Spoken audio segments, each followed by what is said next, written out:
Thailand দক্ষিণ পূর্ব এশিয়ার এক পর্যটন স্বর্গ, কিন্তু এর রাজনৈতিক ইতিহাস যেন এক অনন্ত চক্রের নাম। গণতন্ত্রের নামে ভোট, ভোটের পরে সেনা অভ্যুত্থান। একদিকে জনগণের রায়, অন্যদিকে সামরিক ও এলিট শ্রেণীর ভয়। এই দ্বন্দ্বের মাঝেই বারবার ক্ষমতাচ্যুত হয়েছেন থাইল্যান্ডের জনপ্রিয় নেতারা। এই জটিল রাজনৈতিক নাটকের কেন্দ্রে রয়েছেন সিনাওয়াত্রা পরিবার, যার সবশেষ শিকার হলেন দেশটির বর্তমান প্রধানমন্ত্রী প্যাথংথারান সিনাওয়াত্রা। দেশটির সাংবিধানিক আদালত 1 জুলাই তাকে সাময়িক বরখাস্ত করেছে। সম্প্রতি ফাঁস হওয়া একটি ফোনালাপ নিয়ে ব্যাপক বিতর্ক ও বিক্ষোভের মুখে তিনি পদত্যাগের চাপের মধ্যে রয়েছেন। ক্ষমতাচ্যুতের ঘটনা এবারই প্রথম নয়। 2000 সালের পর কমপক্ষে 4 জন প্রধানমন্ত্রী সম্পূর্ণ মেয়াদ শেষ করতে পারেননি, যাদের বেশিরভাগই থাকসিনপন্থী ছিলেন। থাকসিন সিনাওয়াত্রা এক সাবেক পুলিশ কর্মকর্তা, বিলিয়নিয়ার ব্যবসায়ী এবং দেশের 2001 সালের নির্বাচনে বিজয়ী প্রধানমন্ত্রী। তার নেতৃত্বে চালু হয় 30 বাথে চিকিৎসা, কৃষিঋণ মৌকুফ, অবকাঠামো উন্নয়ন এবং গরিব মানুষের জন্য সরাসরি অর্থনৈতিক সহায়তা। এইসব পপুলিস্ট পদক্ষেপ তাকে এনে দেয় গ্রামের মানুষের ভালোবাসা, কিন্তু একই সঙ্গে রাষ্ট্রীয় এলিট, ব্যাংকিং মহল এবং রাজতন্ত্রের নিকট তিনি হয়ে ওঠেন এক আশঙ্কার নাম। 2006 সালে সামরিক অভ্যুত্থান ঘটিয়ে তাকে ক্ষমতা থেকে সরিয়ে দেওয়া হয়। অভিযোগ দুর্নীতি, গণতন্ত্রের অপব্যবহার এবং রাজতন্ত্র অবমাননা।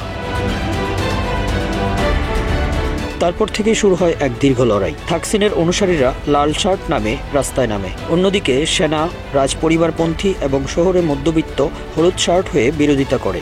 দেশ জুড়ে শুরু হয় সংঘাত, অস্থিরতা এবং ক্ষমতার লুকোচুরির খেলা। 2008 সালে থাকসিনপন্থী সমাক সুনাতারাবেত প্রধানমন্ত্রী হন, কিন্তু 9 মাসের মাথায় আদালত তাকে সরিয়ে দেয়। অভিযোগ একটি টিভি রান্নার অনুষ্ঠানে উপার্জনের মাধ্যমে সংবিধান লঙ্ঘন। তারপরে আসেন সোমচাই ওয়াংসোয়াত, থাকসিনের আত্মীয়। তিনিও আদালতের ফয়সালার মাধ্যমে মাত্র 3 মাসের মধ্যেই ক্ষমতা হারান। এরপর থাকসিনের বোন ইংলাক সিনাওয়াত্রা 2011 সালের নির্বাচনে ইতিহাস সৃষ্টি করেন। দেশটির প্রথম নারী প্রধানমন্ত্রী হিসেবে দায়িত্ব নেন, আবারও গরিবদের জন্য কল্যাণমূলক প্রকল্প শুরু করেন। তবে 2014 সালের চাল কেনা প্রকল্পে দুর্নীতির অভিযোগ এনে আদালত তাকে বরখাস্ত করে। এরপর সেনাপ্রধান পারায়ুত চ্যান ও চা সেনা অভ্যুত্থান ঘটিয়ে পুরো সরকার ভেঙে দেন। গণতন্ত্রের পরিবর্তে আসে সামরিক শাসন। প্রায়ুত নিজেই প্রধানমন্ত্রী হন এবং এক নতুন সংবিধান তৈরি করেন, যা ভবিষ্যতে সামরিক বাহিনীর ক্ষমতাকে আরও পাকাপোক্ত করে।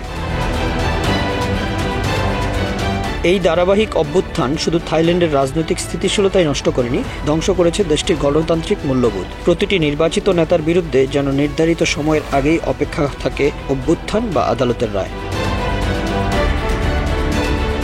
বিশ্লেষকদের মতে থাইল্যান্ডের সমস্যা কেবল নেতৃত্ব নয়, এর শিকড় গভীরে। রাজতন্ত্রের অপ্রকাশ্য ক্ষমতা, সেনাবাহিনীর রাজনৈতিক ভূমিকায় অভ্যস্ততা এবং বিচার বিভাগের নিরপেক্ষতার ঘাটতি মিলেই তৈরি করেছে এক রাজনৈতিক ফাঁদ, যার শিকার হয়েছে সিনাওয়াত্রা পরিবার সহ বহু জনপ্রিয় নেতা। Bangla affairs news desk.